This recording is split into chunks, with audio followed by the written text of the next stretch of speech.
Hello there, my lovelies. This is Brady here, and I've been thinking a lot lately about how much I love to just consume media. I love to just take everything that's out there and see what works best for me.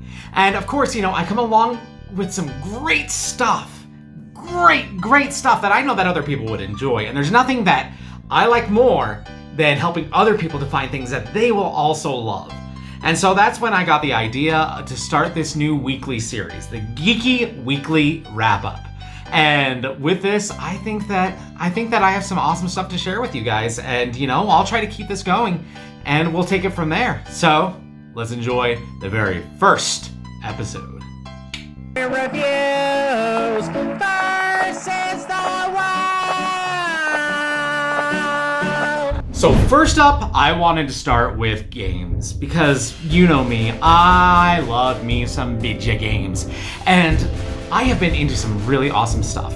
Now, you know that I will usually recommend Nintendo Switch stuff, first and foremost. That is my platform of choice. I love the versatility of it. I love, that I can be playing it on the couch while my wife is sitting next to me watching some dumb show. Spoiler alert, a little bit later on, I might talk about some of those dumb shows that I've gone into a little bit too. But, of course, I do try to expand my horizons a little bit. And so now I have an Xbox Series X, and I've been getting into a little bit of things here and there, that I think are really interesting and, that I've been enjoying. But nothing has quite scratched that itch for me like Assassin's Creed Odyssey. So I actually ended up getting a 3-pack of Assassin's Creed Origins, Odyssey, and Valhalla, which is, of course, the new one. And I've been playing around with it a little bit, but the one that's really caught my attention is Odyssey. Out of the three, that's the one that really struck well for me. And looking at the critics, that's the one that everyone loves. And so I've been spending quite a bit of time in there. And here's the thing about Assassin's Creed, is it scratches an itch that hardly any other open world game really gets for me. And that itch is specifically when you look at checkboxes. Now, what I mean by this is you have your humongous map, and on this humongous map, you have lots of little things, lots of little tasks that you can do.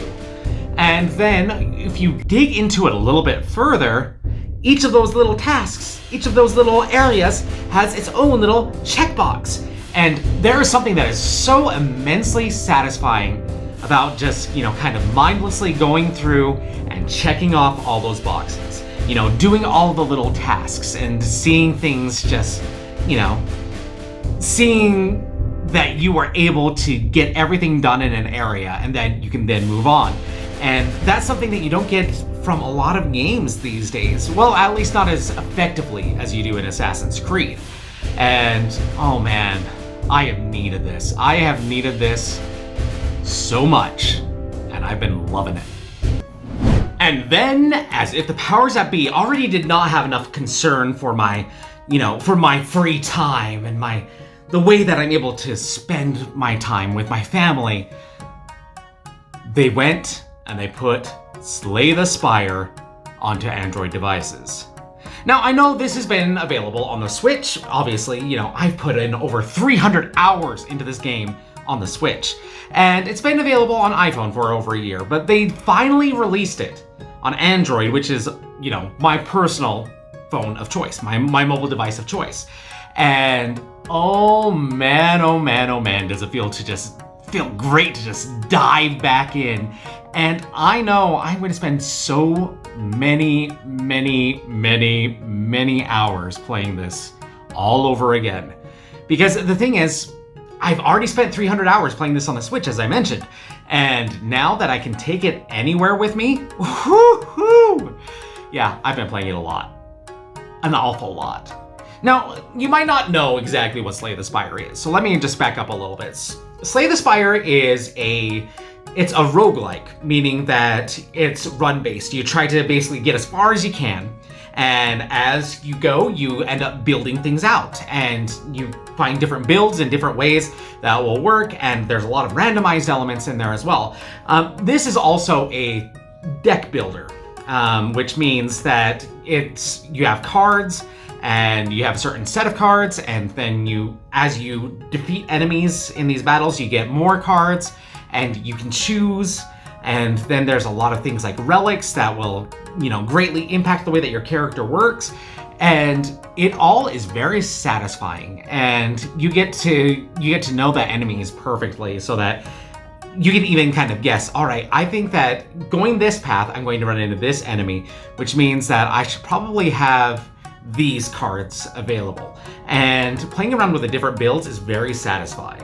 And nothing else quite scratches that itch either. And so I guess that all that I'm saying is give me more Slay the Spire anywhere, and I will play the crap out of it. Now, I'm also going to talk a little bit about music, because of course, I've been into some awesome music lately. And specifically, the Foo Fighters' new album, Medicine at Midnight, every track on there is an absolute banger. Shame, oh, awesome. My personal favorite has to be No Son of Mine. It has this riff that goes throughout the whole thing, this that, it's very nice. And what I really love about this is you can tell when you have an awesome band, because they know how to build an album.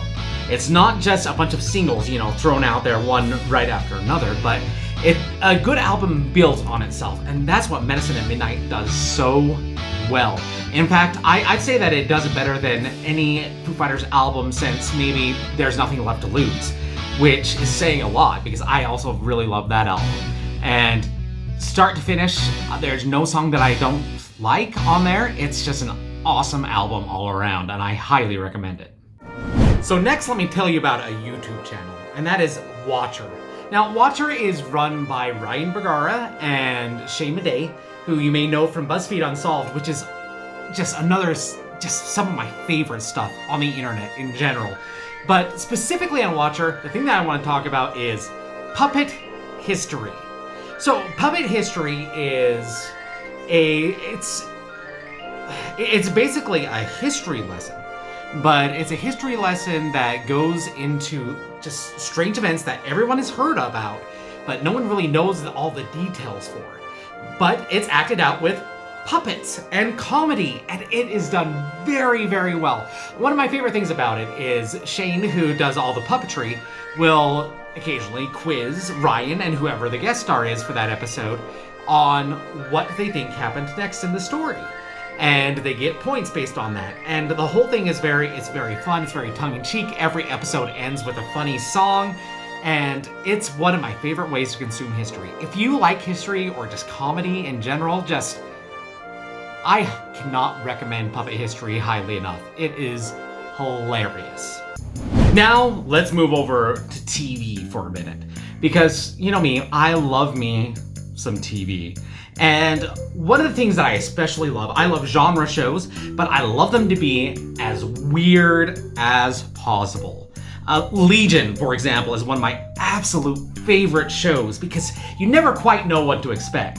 And when you get Marvel Studios involved in something, and you let them go just hog wild and weird, what you get is Wandavision. And at the time of this recording, everything but the last episode has aired of season 1. Now, I'm saying season 1 because I honestly don't know how they could make a season 2 of this show, but I am eating up every single moment of this. Of course, I don't want to get into any spoilers, but it really scratches that weird itch for me. But the acting performances are just outstanding. Elizabeth Olsen especially just rocks this show. And of course, Catherine Hahn is a goddess. Love you, Catherine. Oh, but would I recommend WandaVision? Yeah, of course. Watch WandaVision. The whole world is watching it. You should watch it too, because it's awesome.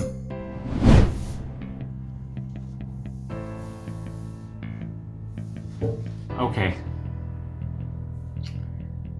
It's time that I come clean with this next one.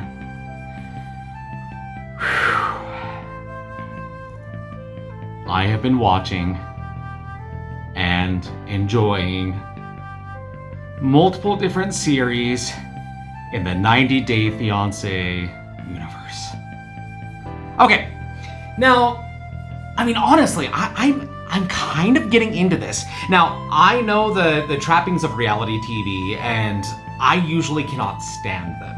The Bachelor, I think, is one of the worst things in television history, because everything is 100% scripted. Everything is just awful and dredged out, and the romances are not believable because they're not. 90 Day Fiance is a little bit different because it is focused so much on a specific couple, and the couple has already been together. And the way that it works is the 90 Day Fiance comes from the fact that when you have a K-1 visa, this means that you have someone that you are dating from overseas, and they are coming to the United States and you have to get married within 90 days in order for the K-1 visa to apply and for them to be able to stay. And of course, it does have a lot of the trappings that I really hate of reality TV. But what I love is they have these little side series called Pillow Talk. And what Pillow Talk is it takes a lot of people who have been on previous seasons, so they're familiar faces to those who have watched all the 90 Day Fiancé universe shows, and it has them watching the episode of 90 Day Fiancé and commenting on it. And what's great about this is because here I am, and my wife and I watch it together, obviously, and we sit there and we make fun of it together. But now we're making fun of it while other people are making fun of it with a Pillow Talk. And it works very well, and it makes you feel like you're part of something greater, and like you're sitting there and you're talking with friends because they're making fun of it just as much as you are.